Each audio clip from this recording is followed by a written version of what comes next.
kasi hindi siya laro, more on story.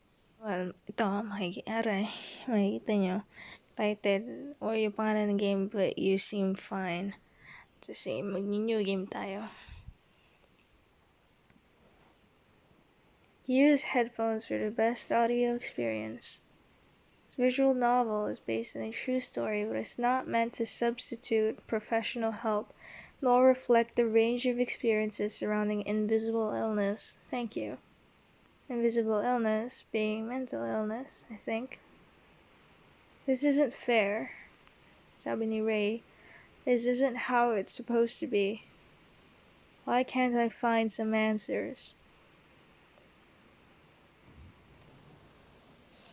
Chapter 1.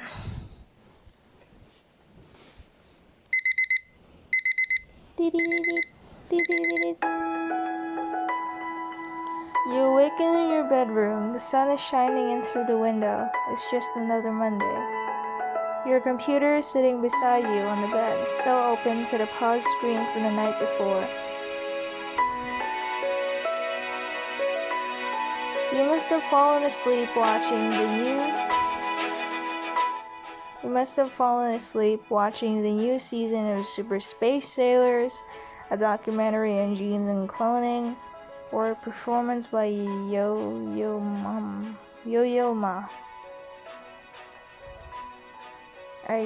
Performance by Yo-Yo Ma. It will always blow your mind how a single man can play the cello so beautifully. However, his music does tend to soothe you into an unwakeable coma. That sounds like a problem. You rub some of the sleep from your eyes and head downstairs before you even later than you already are.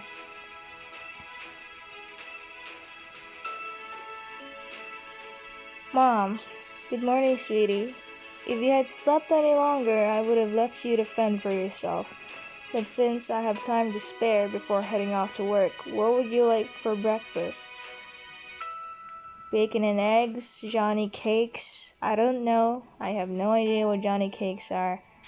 And fried rice. Since I'm used to fried rice. Excuse me, Ray Kim, aren't you forgetting something?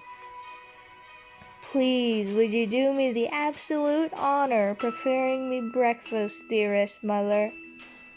Okay, save the dramatic language for the theater, but thank you. While Mom prepares breakfast, you pack your lunch for the day. Looks like the only option is leftover tikka masala. I don't know what that is, but yum! Mom sets your fried rice on a table and you shovel it down before heading out the door for school.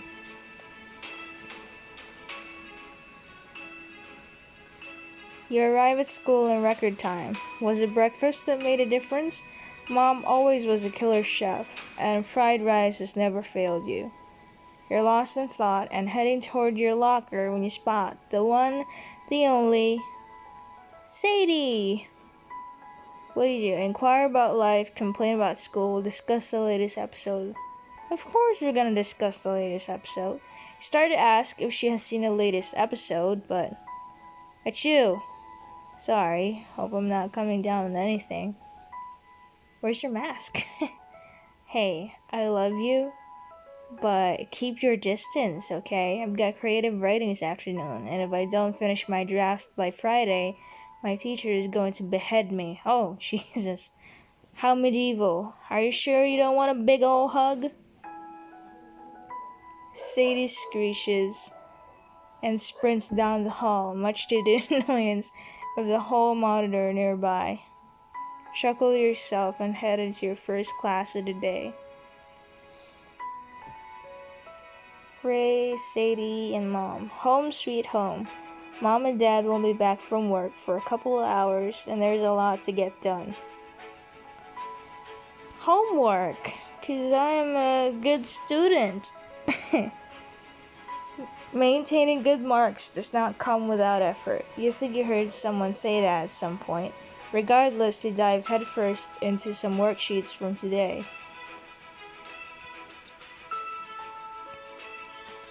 Play soccer naman. Seems like forever since you kicked around the soccer ball in the garage. Or as people would say, garage. Maybe it's time to dust off some of those doormat skills from middle school. Besides, getting outside is good for the body and the mind.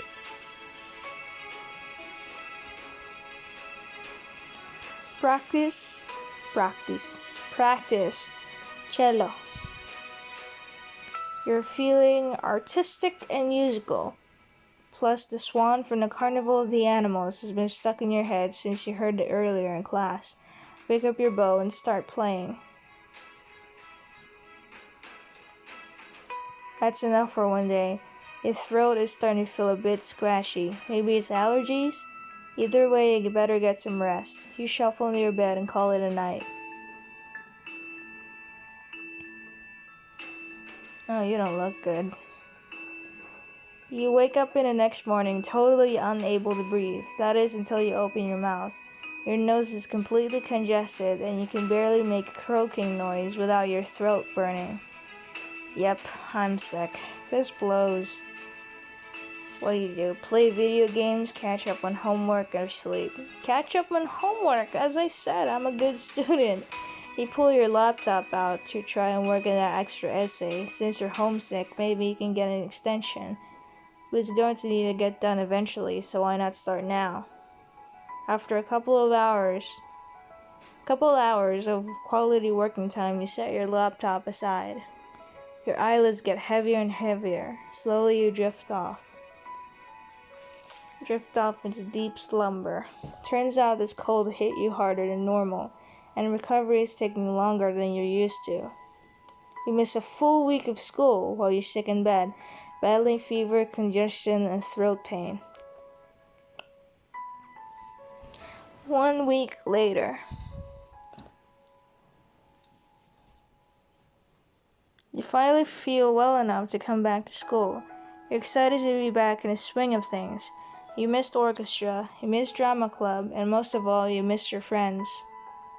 Speak of the devil, there's Sadie. Be dramatic. Sadie, my friend, my one and only. I never thought I'd see your face after touching the cold nightmare of death. Okay, Your Majesty. I know you're just kidding, but I seriously thought you died. Where have you been? You explain how the last week of your life has been battling sickness in your bed. Your only contact with the outside world when your mom would come in to give you medicine and soup. Yikes. But you aren't so contagious, right? No way, I haven't felt sick since Friday. I tried to text you, but I kind of lost my phone in a wad of tissues. Ray, that is disgusting. Are you really better? Yeah, although... What? Nothing, I just wish I wasn't so tired. You go to the rest of your classes for today, eager to catch up on schoolwork.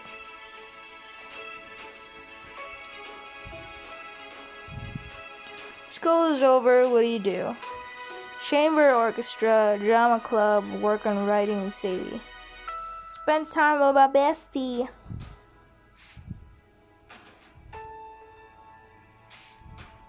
We traveled a familiar path to Sadie's house and set up shop with her at her dining table.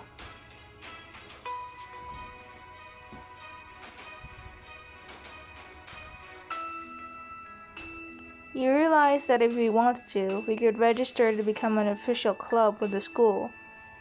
Why would we want to do that?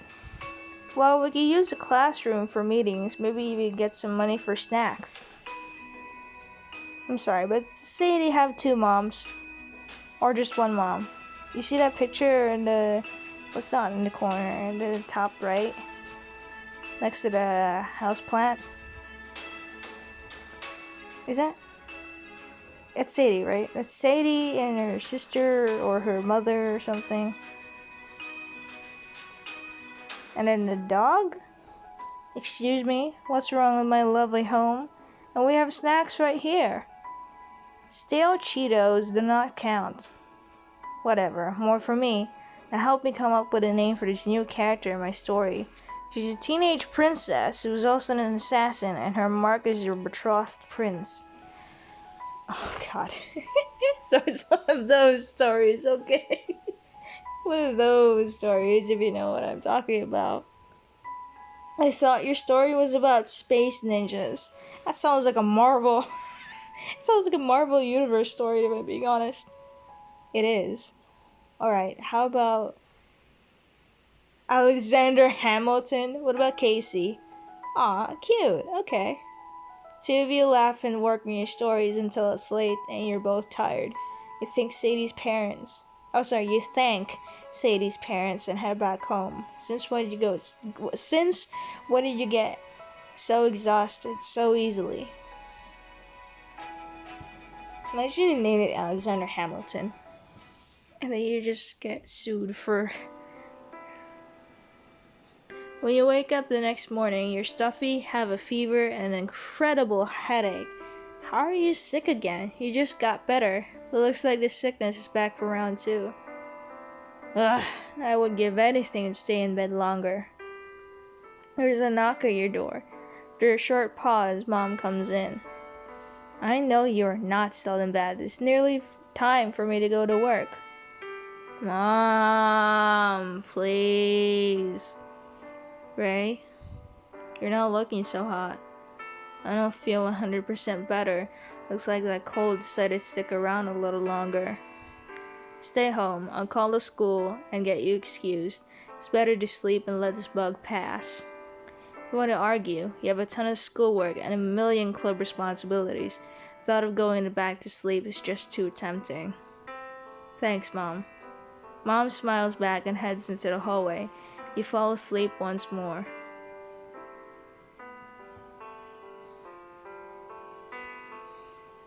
Morning again.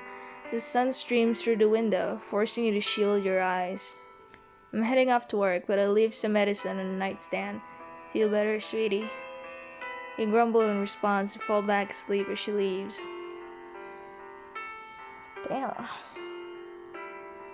You wake up, groggy and tired. You're very disoriented. You have no idea how much time has passed or how long you have been asleep. It seems late. Check your phone, call for your mom, go to the bathroom. Check your phone. That's usually what that's what I always do. Your phone reads 9:30 p.m. You can see light peeking from underneath your door. You hear your parents talking softly to each other as they watch TV in the other room. You look down your phone again. There's one new message. Sadie. Hey, you're not sick again, are you? You pocket your phone, head downstairs. Your stomach is grumbling. You're not quite sure when you last ate. Sit down. We have some leftovers from dinner. Would you like me to reheat them? You nod. Mom pulls out a plate and uncovers it before popping it in a microwave. You stare blankly into the distance. Mom places the plate in front of you and then leans against the counter, watching as you start to eat. She's clearly concerned. Thank you. You finish your food and get up to leave the table, but before you go, you glance back around. I love you. You head back upstairs and go back to bed.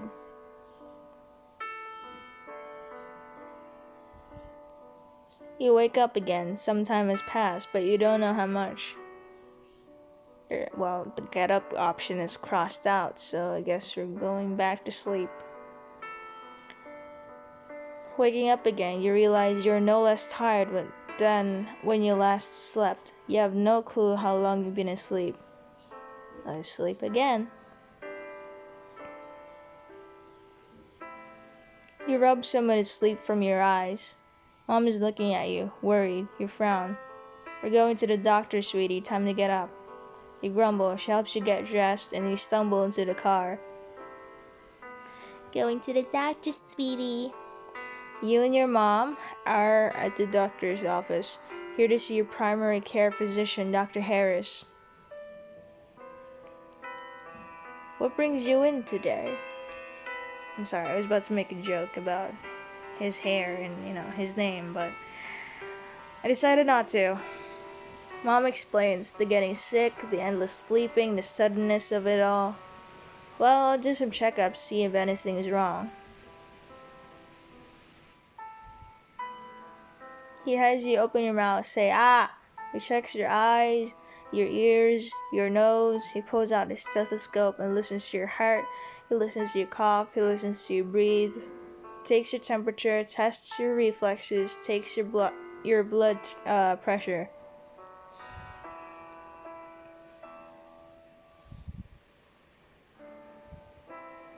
He sits back. Well, nothing seems to be wrong. You're shaking the bug completely. You're in high school, aren't you? You're 14. Maybe there's something to do with your hormones, or maybe you're just depressed. You stare blankly, and Mom frowns. She's not just depressed, there's something wrong. I've never seen her like this before. I know what she's normally like, and something's not right. He sighs and scribbles something on a pad of paper. He rips off 2 sheets. Here, 2 prescriptions, one for birth control. What? And one for antidepressants. Maybe she'll get better. Birth control? Did he seriously not believe me? I am your mother. I know what I'm talking about. The nerve of that man. He's saying nothing, choosing to stare out the window. We're going to have to look somewhere else. He mumbled in agreement, then nodded off to sleep. Very sleepy.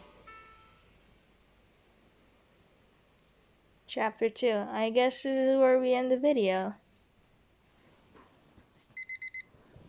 Oh. Luxury. Chitty ching ching. Okay, I'm gonna stop. So that is this is where we're gonna end the video. Thank you for watching. I don't know why you watched this, but thanks anyway. And I see you in the next chapter. Bye bye.